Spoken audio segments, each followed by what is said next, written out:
Now, unions are fighting to save Qantas jobs as the airline stands firm in its plan to axe 5,000 workers. The unions have met with Qantas chiefs and claim they want to work with the company to secure its future. But Qantas says the number of job cuts is not negotiable and it won't consider union cost-saving measures. Tony Sheldon from the Transport Workers Union was at the meeting. He joins us now from Sydney. Tony, good to see you. You've said that first meeting with Qantas last Friday was pretty much a waste of time. Anything positive to come out of the talks, and what did you propose? Well, unfortunately, the company's still saying that under no circumstances, no matter what proposals on cost savings, arrangements, or even having consultation about how to make the airline successful into the future, that they will not move from the 5,000 job losses, that they still haven't worked out 2,200 of those job losses, and it's particularly galling that they've said the actual figure of 5,000 is to stay. It's a ridiculous situation. It's not 4,999, it's 5,000. Now, what we've put to the company, and that is that they should be sitting down. What are you doing to help? Because Qantas's cost structure is way higher than, say, Virgin, its competitor. Yeah, well, what can you do? Well, that's actually not correct. Their cost structure isn't way high in the case of the domestic market. Qantas has 65% of the domestic market. In anyone's language, that's a company that's dominating the market, and good luck to them. But what they're not managing to do is actually make money out of it because of their failed strategy of investing money overseas in Southeast Asia and losing tens of millions of dollars a year in a failed exercise there. What we've said to the company is that we are prepared, the workforce is prepared, as they have been in the past. There's been 4 times in the last 20 years that the workforce has foregone wage increases, whether it's the SARS, the 2 Iraqi wars, and on previous occasions when there was an economic crisis, that the workforce themselves turned around and said, look, we were prepared in discussion and negotiation to forego wage increases. Unlike this time where the board hasn't consulted, it isn't a natural disaster or a war that's caused this, it's a board-caused disaster at Qantas.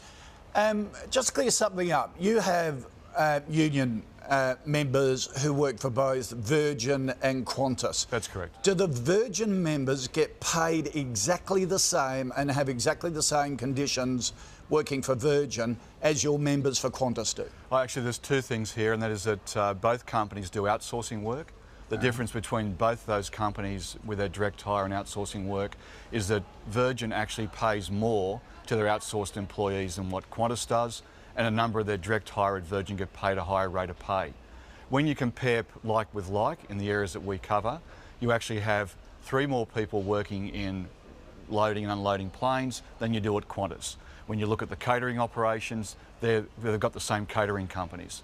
So the bogey of there being differential in wages is untrue. But also I'd say this to the and right the way through the workforce, pilots, your members, the whole thing, every Virgin employee would be paid the same as a Qantas employee, like for like. Well, so there's two critical things. There's three quick points. One is that there was a Oxford economics report in 2011 that said that every Qantas employee added $205,000 on top of their wages to the profit of the company. Alan Joyce, even he last week admitted that in the last 2 years that the workforce has added 22% productivity. And when you look at the wages between the two and across the company and you look at the actual cost structures, there is a very minimal difference between the 2 operations. In the case of our areas, in some cases the Virgin wages are actually higher. But I'd put this to Qantas on that bogus argument.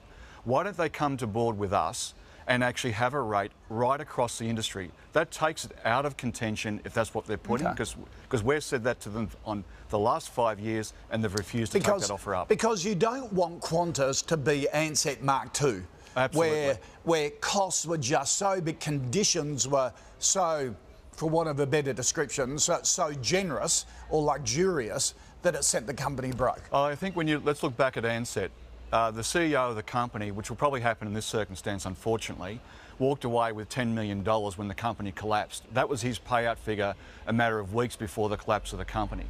So, the other problem was that they invested wrongly in planes, which is now part of the dark history of investment by Sir Peter Abels in planes, and that was seen as, by the financial markets, as the worst decision.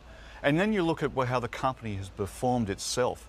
They have paid themselves executives when they've announced 3 times in the last 3 years that they would have wage deferrals and 82% executive pay increases.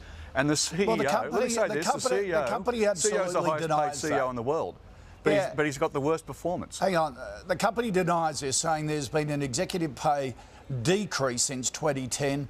Already a bonus and pay freeze in place for executives. Alan Joyce will take home 38% less this year compared to last year. Well, first of all, lies, lies, lies, because the figures are, and it's in their own reports, an 82% executive pay increases since 2010. Wow. And the CEO is the highest paid airline CEO on base rate in the world. Okay. Those figures speak for themselves. They're the facts. All right. And unfortunately, the company should stop spinning and start fighting for these jobs and having a proper engagement with the workforce. Well, sounds like discussions are pretty acrimonious. Tony, frustrating. Keep us up to date. Thank you. Yes, Sam.